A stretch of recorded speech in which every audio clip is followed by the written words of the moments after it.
semuanya, perkenalkan nama saya Sylvie Nurrohmah.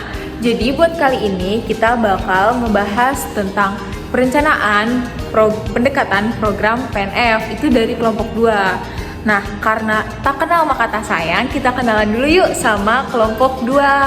Nah, yang pertama ini ada, silakan, siapa namanya? Perkenalkan, nama saya Muhammad Rifal. Muhammad Rifal. Oke, selanjutnya itu ada di sini.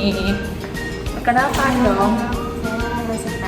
Oke, Rosita. Oke, selanjutnya kita cari lagi yang ketiga itu.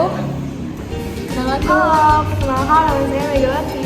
Oke, Megawati. Dan yang terakhir ini ada. Halo, nama saya Fidi Putayasari. Oke, karena udah kenalan, kita lanjut ke materi. Yang pertama itu akan dibahas oleh Rival. Akan membacakan materi pertama yaitu pendekatan permintaan sosial. Yaitu menitikberatkan pada tujuan pendidikan yang mendukung misi pembebasan bagi masyarakat yang masih dipandang kurang berkembang. Pendidikan dipandang sebagai wahana untuk pembahasan gagasan warga untuk masyarakat dari ketahuan, penjajahan, kebodohan, dan kemiskinan. Dalam Undang-Undang Dasar 1945 Pasal 31 yang menegaskan bahwa setiap warga negara berhak mendapatkan pendidikan yang merupakan harapan untuk meningkatkan kualitas sumber daya manusia di Indonesia.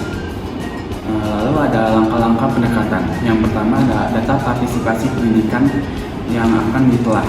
Kedua, meramalkan setepat mungkin beberapa penduduk usia muda pada beberapa kurun waktu di masa depan. Lalu yang ketiga, membuat keputusan mengenai bagaimana tingkat partisipasi PENMAS pendidikan masyarakat pada jenjang waktu yang sudah ditentukan dan menerapkannya di dalam kerangka rencana pendidikan, dan selanjutnya menentukan sasaran penerimaan peserta didik yang partisipasi. Yang keempat, yang terakhir adalah penilaian terhadap beberapa faktor. Nah, teman-teman, gimana nih penjelasan dari Rival? Untuk selanjutnya akan dijelaskan oleh Rosita. Baik, selanjutnya akan dibacakan oleh saya, yaitu kebutuhan tenaga kerja. Pendekatan kebutuhan tenaga kerja merupakan pendekatan dalam perencanaan pendidikan yang dipengaruhi oleh pemikiran ekonomi. Adapun tujuannya yaitu pendekatan ini dilakukan karena terdapat pandangan bahwa pengembangan sumber daya manusia melalui sistem pendidikan adalah suatu syarat yang penting untuk perkembangan ekonomi dan merupakan suatu penanaman sumber daya langkah yang baik. Adapun kegunaan dan manfaatnya, yang pertama, menurut Holmes tahun 1983 menjelaskan bahwa pendekatan tenaga kerja dapat berguna bagi kesenjangan tenaga kerja dan ketidakseimbangan. Yang kedua, bermanfaat bagi para pendidik tentang bagaimana kualifikasi pendidikan pekerja-pekerja. Adapun kelemahan pendidikan kebutuhan tenaga kerja. Yang pertama, mengabaikan perhatian kepada pendidikan dasar dan mengabaikan sektor pekerjaan yang tidak mensyaratkan kualitas tenaga kerja. Yang kedua, kesulitan dalam penentuan kriteria, kompetensi, dan kualifikasi yang dibutuhkan. Yang ketiga, menggunakan ukuran ekonomi dominan untuk memandang kualitas sumber daya manusia yang dihasilkan.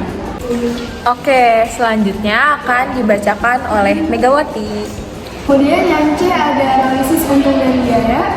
Pendekatan untung dan biaya memandang bahwa pendidikan dipahami sebagai bentuk investasi kepada manusia yang mana dapat menghasilkan manfaat ekonomi. Menurut Wolfhoff 1992, pendekatan ini digunakan tidak hanya untuk menilai kemajuan investasi masa lalu dalam pendidikan, tapi untuk menilai kelayakan inovasi pendidikan masa depan yang diusulkan, atau manfaat komparatif dari pendekatan pendidikan alternatif untuk tujuan pembelajaran yang sama. Oke, selanjutnya untuk yang terakhir itu akan dibacakan oleh Hafidarini. Selanjutnya saya akan membahas mengenai pendekatan sumber daya manusia, dan tentunya organisasi yang di dalamnya terdapat sumber daya manusia yang berkualitas dapat meningkatkan organisasi itu sendiri loh. Lalu, pendekatan pengembangan sumber daya manusia merupakan sesuatu yang memiliki fokus pada pengembangan individu dalam suatu organisasi.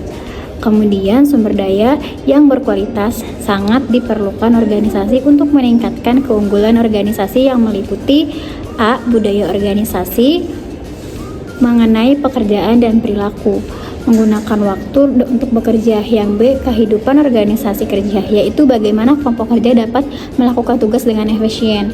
Lalu yang C, aspek psikologi kerja, yang mengacu pada peningkatan motivasi bekerja pada staf dalam organisasi. Dan yang terakhir yang D, yaitu aspek komunikasi, yang mengandung arti bahwa fungsi komunikasi ke dalam dan keluar organisasi harus dapat berjalan dengan baik dan dapat memberikan manfaat pada kinerja pada suatu organisasi. Terima kasih. Nah, segitu presentasi dari kelompok kami. Semoga bermanfaat untuk semuanya. Sampai jumpa.